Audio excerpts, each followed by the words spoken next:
Good morning, I'm Denise Dryden. I'm doing my usual weekly Sunday morning video. And today I want to talk about acknowledgement and how acknowledgement is so powerful, right? And, there are ways that we interact with each other, and there are ways that we interact with ourselves and how we hold our sovereignty with those that we are interacting with, right? So I spent some time in the last week working on this concept of acknowledging and what acknowledgement really means. So to acknowledge someone, something, is to recognize the rights, the authority, the status. So you sort of go like, okay, this person is an individual. They have rights, they have status, they have their own authority. It's when we admit something to be real and true, right? It's when we recognize the existence of truth or the facts of. And it's when we recognize each other. So you acknowledge someone, you wave to them, hey, I know who you are. I see you. And so what we do is we accept and admit, hey, I know that person. Oh, yes, I can do that. Or no, I can't. So we acknowledge with an answer, right? And we can refuse to acknowledge, which often leads to power struggles. And when we're in those kind of power struggles, it's like, oh man, here we go again, because we have hurts. We have things that don't work. When I looked it up on online this morning, acknowledgement is data networking and telecommunications. It's when the signal is passed between communicating processes or devices and there's a receipt that the message was received. Kind of like, you can say on your email message received, did they get this? Yes, they did. So that's an acknowledgement. It means I sent something to you and you got it, right? So to acknowledge is actually a truth language. It means, that I see you, I understand, I am admitting or I am accepting that you're there talking about what you need to talk about. So we all want to be acknowledged, we all want to be seen, and we want to be received by another. We also want to be received by others. So it's uncomfortable when we're not. It's kind of like, man, they won't even acknowledge me. You kind of go, wow, these words, they just keep spilling out. Because once you start to become aware of them, they have this their own energy of how often we use them, how often we see them in our world, right? And I was doing on my Facebook page a couple weeks ago, I was like exploring what are the 4 deepest core hurts that Chiron works on. And dismissal, rejection, were 2 of them. So when we're not seen, when we are dismissed, when we are discounted for who we are, then it changes the entire dynamics. So a lot of the work that I do is with people in power. Because when I was going through when I was coaching with those who were going through therapeutic programming for their team, they had to have a significant amount of money in order to afford some of these programs and some of this long-term treatment. So a lot of times I was working with owners of businesses or CEOs. I was working with politicians, celebrities. I was also working with a lot of rebel, sort of independent energy, and a lot of controlling energy, both between the mother and the father, between one or both parents. It was an interesting energy that showed up between them. So sometimes this is by birth, sometimes this is by position, sometimes this is just by the experiences that they have this level of I'm important and you need to talk to me a certain way. I noticed that this is also true between the parent-teen, or, the adolescent is what happens when the dynamic between us gets upset. It gets tense. There's anger. Somebody's triggered. There's hurt. They're slamming doors. There's avoidant behavior. There's a whole bunch of different things that happen. So I've learned that it's important to develop a way to communicate with this clientele. And it's turned around and become really valuable to everybody else that I work with, which is how do you send and receive information? How do you address the issues?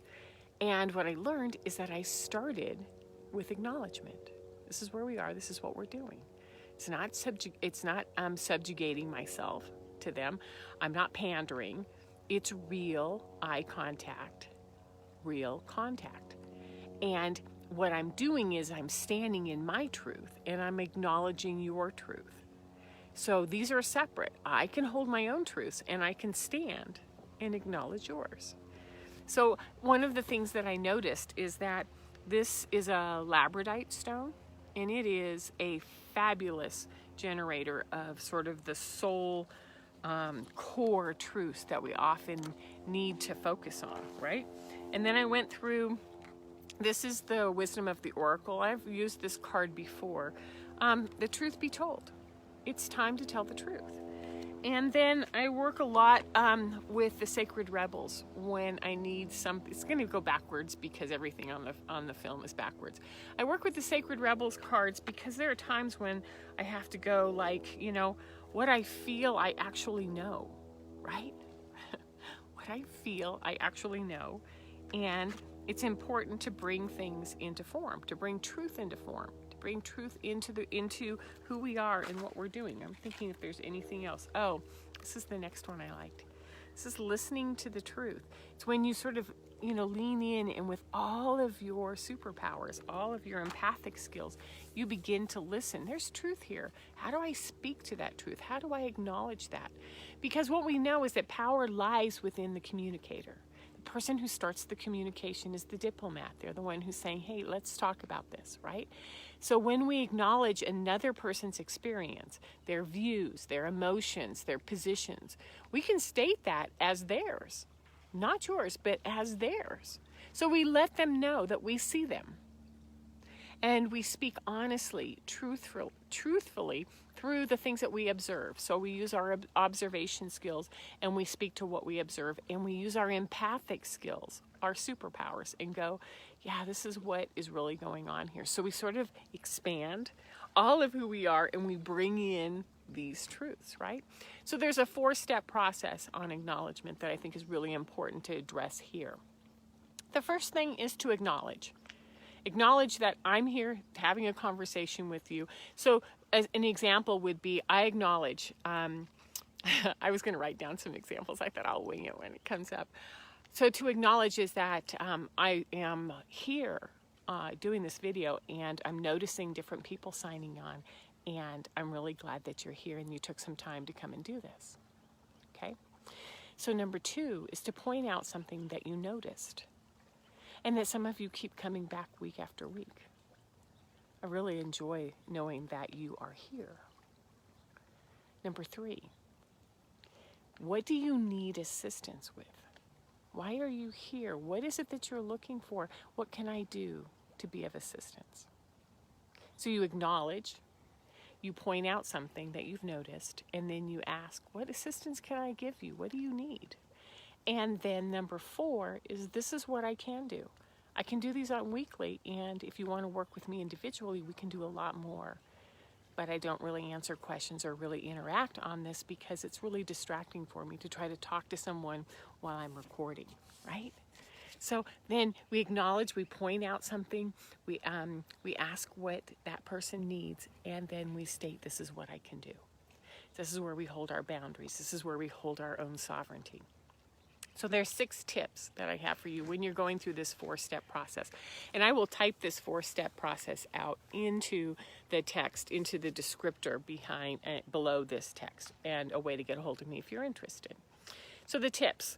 First, speak from a grounded space. Make sure your feet are on the ground because, again, what we want to do is we want to ground in. We want to put our feet on the ground and absolutely have presence on who we are, right? So speak from a grounded space. Know that you're there. Expand into yourself, your wisdom, your courage, your observation skills, right?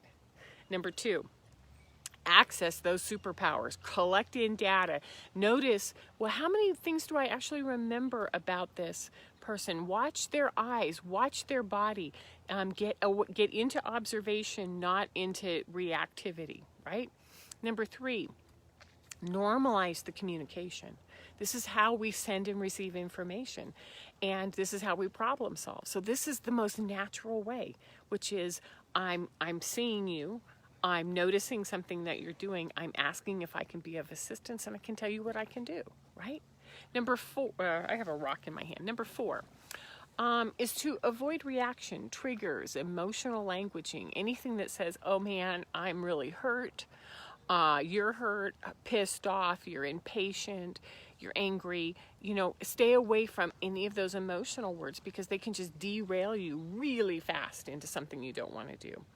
Number 5, stay in your field. Always stay in this little bubble that you have that's yours. That's where our sovereignty is. This is what I'm willing to do. This is what I'm not willing to do. So you stay in this bubble, right? And number 6 is, and I brought another stone. Oh, here it is. Carnelian. Hold compassion. Hold compassion for their experience. Hold compassion for your experience because they have a story that you might not know. You don't know any of the details. This is where you get to ask them, this is what I'm seeing. Can you tell me what's going on, right? And so then what you do is you watch what happens and you're in the power seat. You're in the one who's holding the connection. You're the one who's sending the information and getting it back. So this is how powerful acknowledgement is. So I hope you enjoyed this. By all means, share this, like it, subscribe because I do this weekly. And if you want more information on how to get a hold of me, you can head on over to DeniseDryden.com. Have a great Sunday, and I will see you next week. Take care. Bye-bye.